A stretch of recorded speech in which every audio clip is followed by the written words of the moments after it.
자, 우리 교회 올해 표가 뭐지요? 예, 함께하게 하소서. 그 함께하게 하소서 네 가지 우리가 추구하는 목적이 있다고 그랬습니다. 첫째는 주님과 함께하는 것, 교회와 함께하는 것, 이웃과 함께하는 것, 그리고 가족과 함께하는 것입니다. 늘 마음에 이것을 새기고 여러분들이 정말 올 한 해 함께하는 교회가 되었으면 좋겠습니다. 이제 오늘 네 번째 마지막 순서가 되겠습니다. 창립주일이 다음 주거든요. 그래서 오늘 한 주 먼저 또 교회에 대한 말씀을 나누는 것도 의미가 있겠다 생각이 돼서 교회와 함께하게 하셔서 맨 마지막에 오늘 말씀을 나누게 되는데, 교회와 함께하게 하소서, 함께한다는 말의 의미 속에는 중요한 것이 있는데 그것이 뭐냐면 마음을 같이 하는 거죠. 마음을 같이 하지 않으면 함께할 수가 없어요. 그러니까 교회가 마음을 같이 하는 교회, 한 마음이 되는 교회, 그게 교회가 함께할 수 있는 비법이다. 저는 그렇게 생각을 합니다. 아마 여러분들이 잘 알고 있는 이솝 우화에 나오는 이야기죠. 아버지가 있었는데 삼형제가 있었습니다. 근데 이 삼형제가 의가 별도로 좋지를 못했어요. 자주 다툽니다. 부모의 소원은 무엇입니까? 자녀들이 잘 사는 것도 중요하지만 형제간에 우애하는 게 중요하거든요.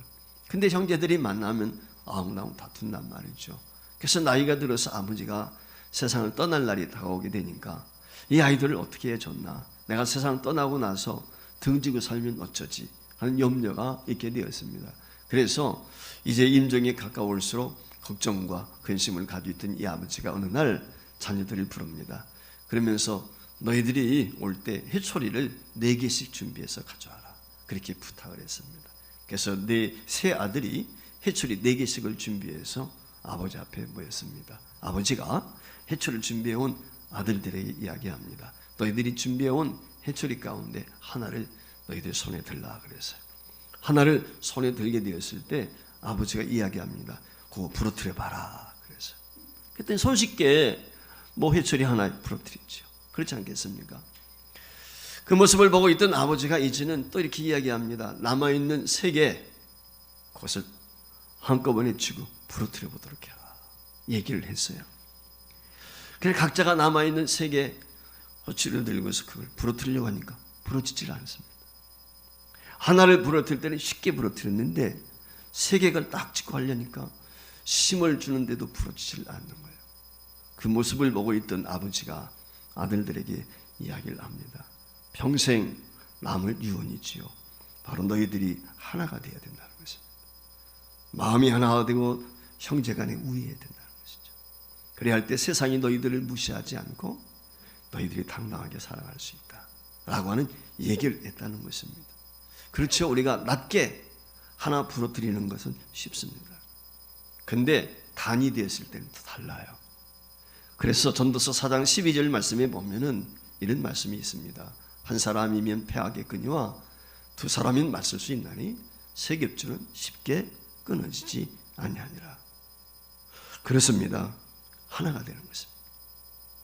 마음이 하나가 되는 것입니다. 우리 마음이 흩어지게 되면 오합지졸이에요. 모래알 같습니다. 그래서 거기서 물을 붓고 세면을 섞어가지고 굳은 마음 하나가 돼야 돼요. 그럼 단단해지는 거거든요. 교회 생활도 똑같습니다. 교회 성도들이 한 마음이 되는 것이 중요합니다. 교회가 하나가 될 때 힘이 있습니다. 교회가 한 마음이 될 때 부흥합니다. 교회가 하나가 될 때 사탄이 역사하지 못합니다. 음부의 권세를 넉넉히 우리가 물리칠 수가 있습니다. 그러니까 교회가 함께한다, 한 마음이 먼저 되는 것이 우선인 것입니다. 그러니까 성도 전체가 한 마음이 되면 어느 누구도 감히 방해할 수가 없는 것이죠. 이게 교회거든요. 우리가 에너지 이야기를 할 때 시너지 효과라는 말이 있습니다. 시너지가 무엇입니까? 제가 화면에 떴는데 시너지는 다른 것이 아닙니다. 분산되어 있던 힘이 통합되어져 가는 과정에서 나타나는 상승작용, 그것을 시너지 효과가 있다, 이렇게 이야기를 하는 거거든요. 즉 에너지 양으로 따질 때 하나는 끊는데 힘이 10이라고 하면은 3개를 끊는 데는 30이 필요하겠죠. 근데 30이라고 하는 3개가 합쳐지게 되면 30 가지고 끊을 수가 없습니다. 그 이상의 힘이 필요한 것입니다.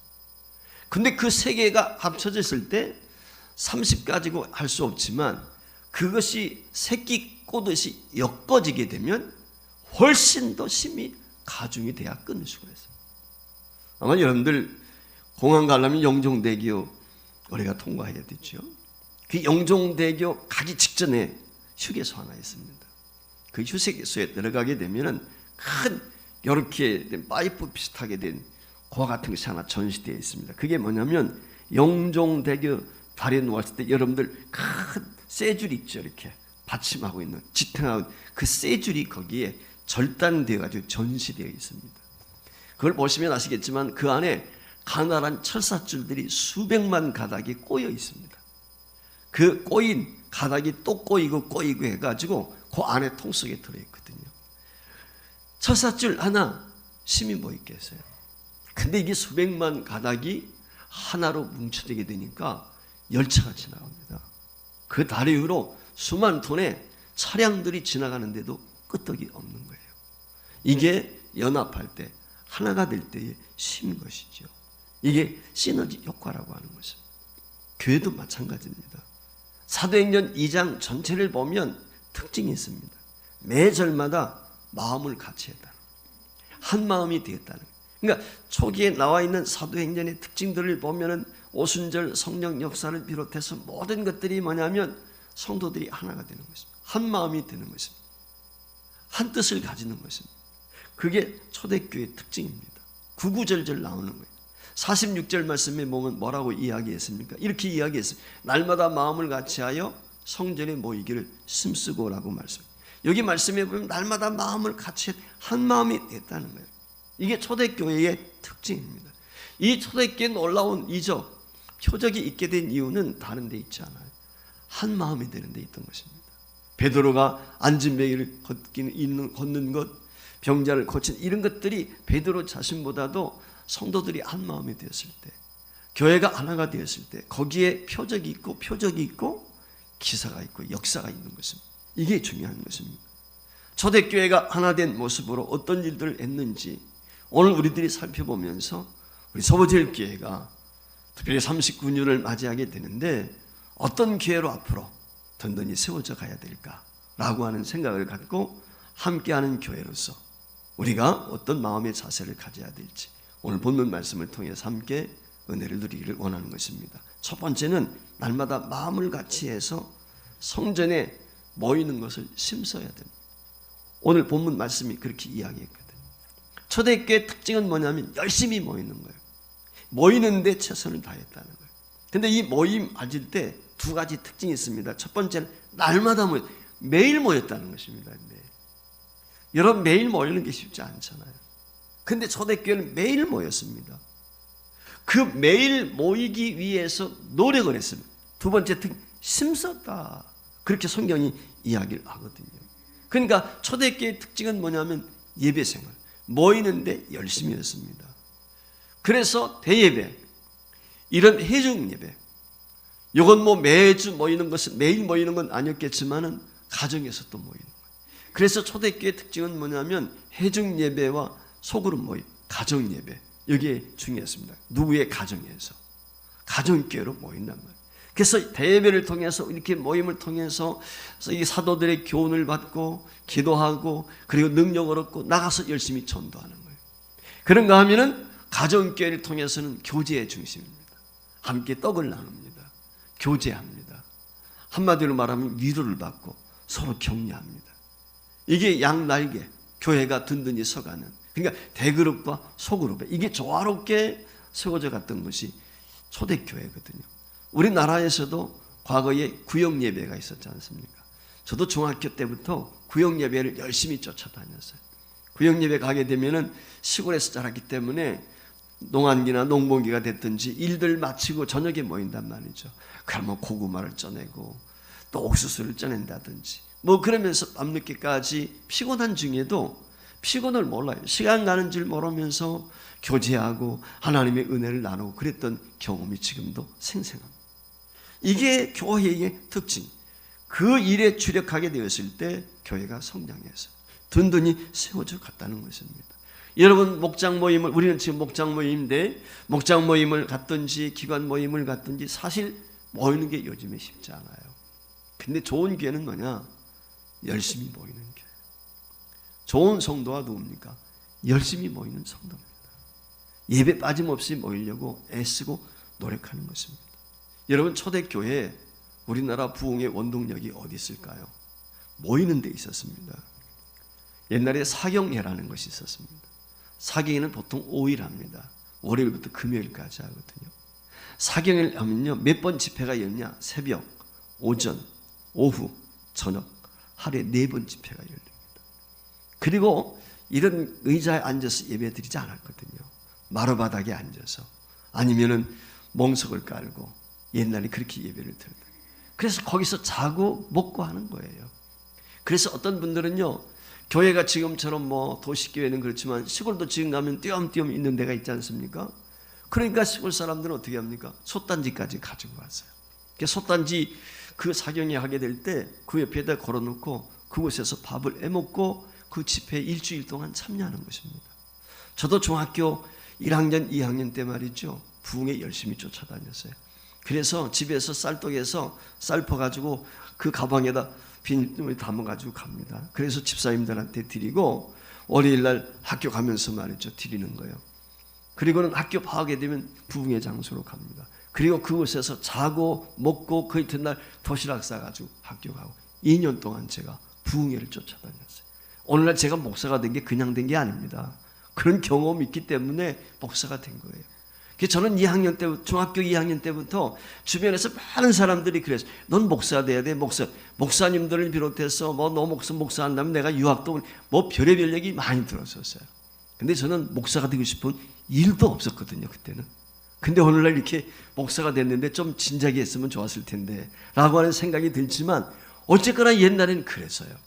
여러분, 73년도 여의도 광장에서 모였던 엑스포 전도 집회가 있을 때 여러분들 기억하십니까? 저도 그때 참여해서 눈물을 쭉쭉 흘렸던 기억이 지금도 생생한데, 빌레그램 전도 집회 때 100만 명이 모였단 말이에요. 어마어마한 모인 숫자죠. 이게 우리나라가 80년대 초까지만 해도 그렇게 모였어요. 그래서 금식기도원, 오살리 같은 데 가면 가득가득 사람들이 찼단 말이죠. 교회 부흥의 원동력이 어디 있습니까? 모이는 데 있습니다. 함께 모이는데 그 열기가 대단했거든요. 오늘날 한국 교회가 힘이 없어요. 여러 가지 이유가 있지만 모이질 못해요. 과거에는 부활주일 연합 예배한다, 30만, 40만, 50만 이렇게 모였거든요. 요즘에는요, 10,000명도 안 모여요. 모이질 않습니다. 그러니까 힘이 없는 거예요. 옛날에 이승만 대통령이 그렇지 않습니까? 모이면 살고 흩어지면 죽는다. 그건 진리예요. 그렇지 않습니까? 교회도 마찬가지예요. 모여야 됩니다. 한 마음이 안 되고 있으면 모일 수가 없잖아요. 하나님, 우리 교회가 23년도 한 마음 되게 해주세요. 열심히 모이게 해주세요. 이게 첫 번째 기도 제목이 돼요. 그 교회는 부흥합니다. 두 번째, 우리 교회가 닮아야 될 것, 그건 다른 데 있지 않습니다. 나눠주는데 마음을 같이 해야 돼요. 이게 중요합니다. 섬김의 하나가 되는 것입니다. 지난해에도 우리가 너댓 번에 걸쳐서 우크라이나 난민들, 또 저쪽에 울산, 울진인가 산불, 또 우리가 남쪽에 태풍이 왔을 때 뭐 이런 것들 협력을 했거든요. 참 감사해요. 제가 지난주에도 말씀을 드렸지만 내가 커피 5,000원짜리 메이커 있는 거 사 먹을 바에는 1,500원짜리 메가 커피라든지 이런 거 싼 거 먹고 3,500원은 그 자리에서 떼야 돼. 내가 5,000원짜리 커피 먹었다. 3,500원은 호주머니, 봉사하는 구제 호주머니 하나 딱 만들어요. 오른쪽은 구제 어머니, 호주머니 이렇게 만드는 거예요. 그래서 거기다 집어넣는 거예요. 그래서 다음 주에 와가지고 헌금하고. 이 운동이 좀 일어났으면 좋겠어요. 함께 하게 될 때 놀라운 역사, 십시일반이라고 그랬잖아요. 몇 푼 안 되는 거예요. 우리 교회 말이 성도들이 일주일에 3,000원만 한 사람당 모은다고 생각을 해보세요. 1년이 어떻게 아니면 만만치 않습니다. 한 가정을 살릴 수 있고요, 한 생명을 살릴 수 있어요. 돈 많은 사람이 뭉땅뭉땅 헌금하는 것도 중요하지만 저는 그거보다는 모든 성도가 십시일반, 어린 아이들까지 노년의 일까지 마음을 합치는 게 더 중요합니다. 하나님이 원하시는 것이 바로 그것입니다. 초대교회 모습을 보세요. 오늘 여기 45절 말씀에 보면 초대교회의 특징이 있습니다. 그것이 무엇입니까? 유무상통한 거예요. 자신들이 가지고 있는 것들을 제자들 앞에 내놓습니다. 여러분, 사도행전 6장에 왜 일꾼을 세우게 됩니까? 다른 데 있지 않죠. 봉사하기 위해서요. 바나바 같은 사람이 재산을 팔아다가 사도를 앞에 두니까 가난한 사람들에게 나눠주는 것입니다. 함께 나누는 거예요. 여러분, 함께 나눈다는 것이 쉽지 않습니다. 재산뿐만이 아니죠. 어떤 사람은 땅을 팝니다. 집을 팝니다. 그래서 헌신하는 것입니다. 어떻게 도대체 이런 일들이 가능할 수 있을까? 그런데 실제 성경에 보면 그와 같은 일들이 일어났거든요. 그럼 이런 역사, 이런 기적이 일어날 수 있는 원동력이 어디에 있었을까? 그것은 하나님의 사랑에 대한 감격이에요. 예수님의 사랑에 대한 감격이 있으면 넉넉히 그럴 수가 있는 것입니다. 주님이 날 어떻게 사랑했는가? 주님이 날 위해서 어떻게 희생했는가? 여러분, 사랑의 특징이 무엇입니까? 그것은 희생이거든요. 주님이 저와 여러분을 구원하기 위해서 모든 것을 쏟으셨어요. 그분은 십자가에서 수욕을 당하셨을 뿐만 아니라 물과 피를 다 쏟아주셨다. 아낌없이 주셨어요. 복음서는 말씀합니다. 우리를 사랑하실 때 끝까지 사랑하셨다는 거예요. 물 한 방울, 피 한 방울 아낌없이 다 쏟아주니까. 이게 주님의 사랑이거든요. 이 주님의 사랑에 감전이 되면 넉넉히 우리도 감당할 수 있습니다. 문제는 우리가 주님의 사랑을 경험하는 것입니다. 우리 소보제일교회가 주님의 사랑으로 충만할 수 있기를 주의 이름으로 축복합니다. 성숙한 성도가 누구입니까? 성장하는 사람이 누굽니까? 주님의 사랑에 감전되어져서 매일매일 주님의 사랑 때문에 눈물 흘릴 줄 아는 사람, 사랑하는 성도들을 생각하면서 긍휼히 여길 줄 아는 사람, 불쌍히 여길 줄 아는 사람, 이 사람이 성숙한 사람이라고 저는 생각해요. 베드로가 한 번은 누따라고 하는 지역에 가서 복음을 전합니다. 그때 기별이 왔습니다. 사람들이 찾아왔습니다. 욥바라고 하는 곳에서 사람들이 와가지고 사정을 이야기합니다. 욥바에 가주셔야 되겠습니다. 무슨 일이냐? 사정을 이야기합니다. 다비다라는 사람이 있는데 과부입니다. 근데 그가 세상을 떠났습니다. 근데 살아생전에 그가 이런 일들을 했습니다. 베드로가 도착하게 되었을 때 그 다비다가 기워가지고 오늘날로 말하면 뜨개질이 됐는지 그 어렵고 춥고 배고파하는 사람들 어떻게 섬겼고 위로해 주었는지 그 증표를 보여줍니다. 속옷을 지어서 입히고 말했죠. 다비다가 죽어서 침상에 누워 있습니다. 베드로가 위에서 기도하게 될 때 다비다가 살아났어요. 여러분, 이 사건이 이게 어떻게 됩니까?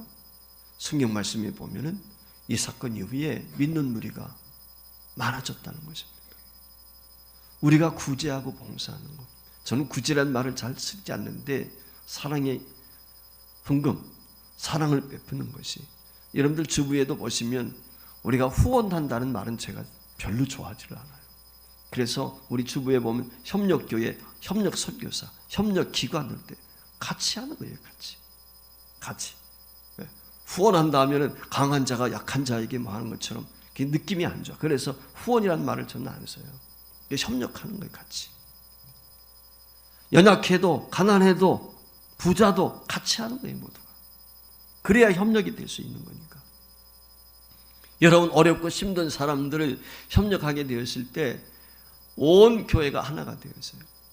예루살렘 교회가 흉년을 만나게 되었을 때 고린도 교회가 십시일반 돈을 모아가지고 보냅니다. 옛날에는 그랬단 말이죠. 여러분, 이게 성숙한 교회입니다.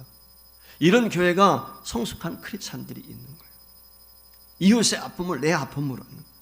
초대교회는 이런 마음들을 가지고 십시일반 나누었습니다. 많았기 때문에 그렇지 않습니다. 초대교회 얼마나 힘들었겠어요. 그런데 십시일반 그처럼 나눈 것이죠.